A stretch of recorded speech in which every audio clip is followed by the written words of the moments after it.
But you got to tell me, work with me here.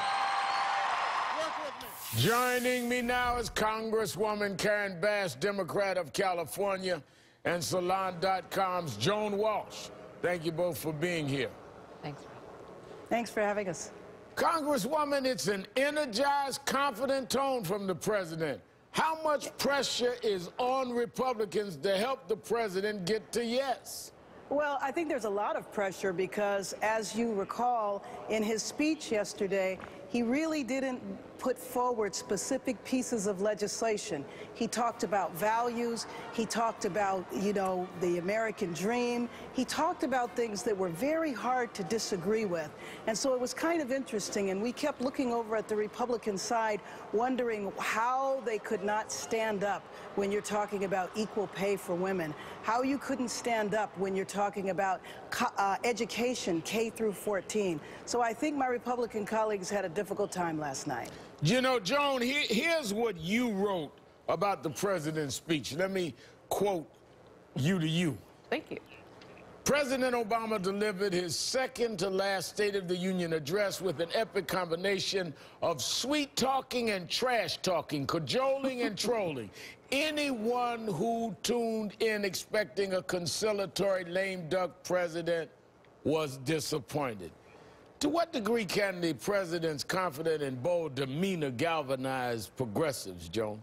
I think it means everything. I think that's what you saw on Twitter and elsewhere last night, Reverend Al. I think people were really excited to see this president. I do believe we caught him in a fib, though. I hate to be the one to say it, because he said he'd run his last campaign. He has not. That is him on the campaign trail today. Right. He is going to campaign for these ideas. He's going to campaign for this agenda, and the Democratic Party is going to be a lot stronger for it. So he's still out there. Don't write him off. Well, I can handle that kind of fib. Okay. You know, the president talked about that famous speech he made in Boston, Congresswoman, where yes, he said there isn't a liberal America or a conservative America. Listen. Over the past 6 years, the pundits have pointed out more than once that my presidency hasn't delivered on this vision. How ironic, they say, that our politics seems more divided than ever. But I still think the cynics are wrong. I still believe that we are one people. I still believe that together we can do great things, even when the odds are long. You know, Congresswoman, I said last night when I heard him uttering those words that I remember in '04 when he said them, I ran for president in that convention. But last night it was even more powerful because here's a man who's been the subject of more unfair, venomous attacks, and yet he still believes in that message. It took on a new kind of strength to me last night. I absolutely agree. I think he put out a program, he put out a series of ideas that really resonate with the American people. You know, after the address, Rev, I went to my office and I did a telephone town hall. I talked to thousands of residents from my district, and people completely identified with his message. And they asked me repeatedly, what can we do to make these ideas policy and bills that he can sign so that we can have education K through 14.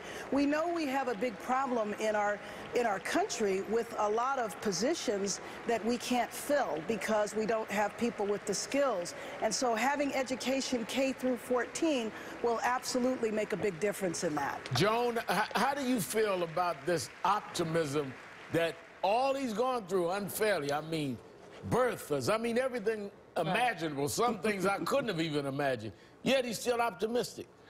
I think history is going to look back and agree with you, Rev, that this president has suffered so much disrespect, and yet he does keep that vision.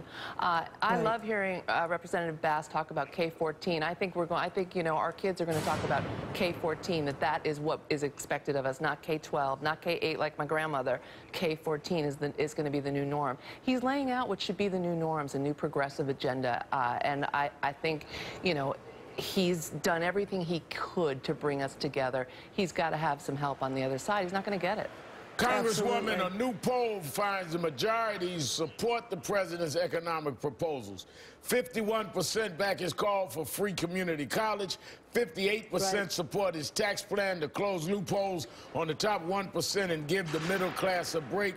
And 66% support his proposal on paid sick leave. I mean, this is encouraging if the Congress would listen to the public. Absolutely, because his proposals are common sense proposals that relate to the majority of America. And so we wouldn't even think twice about education having to pay through education K through 12. So why can't you add 2 more years? I actually remember in California when community college was free. So, you know, that was about 20 years ago, but this is not really a new idea. And so the idea that we should go back to that, I think, is exactly what is needed right now in our country. Joan, isn't he really pushing, though, the agenda? I mean, even Republicans now are talking about income inequality and fairness. He is. I think that the country, it's good. It's a good thing. Let's give them credit for acknowledging that there really is a problem. We have a recovery where some people haven't kept up, and wages have been stagnant for a lot of American families for 30 years under the trickle-down policies that they've embraced, and they have nothing more than trickle-down. I know Joni Ernst was trying to show us that she's a regular person with her bread bags on her shoes and everything, but regular people need more than bread bags, and they need the agenda that the president has laid out, and it's all insanely popular with the American people. But, Joan, let me ask you, right away today we see them go back and do things that just, to me, just smacks of the ultimate trying to be disrespectful. The Speaker, John Boehner, inviting Prime Minister of Israel, Benjamin Netanyahu, to address the Congress about new sanctions on Iran, which breaks all protocol. Usually a head of state invites a head of state. It's really shocking. I mean, seriously, you know, I'm not that old, but as far as I know, it's unprecedented.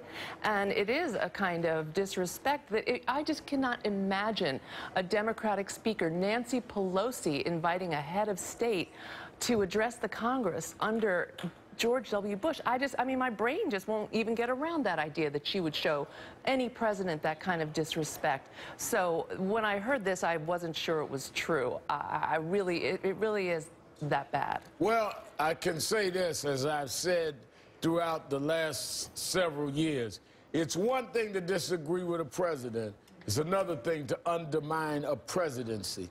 If you believe in the republic, why would you do anything that would desecrate the highest office in the land? Congresswoman Karen Bass and Joan Walsh, thank you both for your time tonight. Thanks for having us on.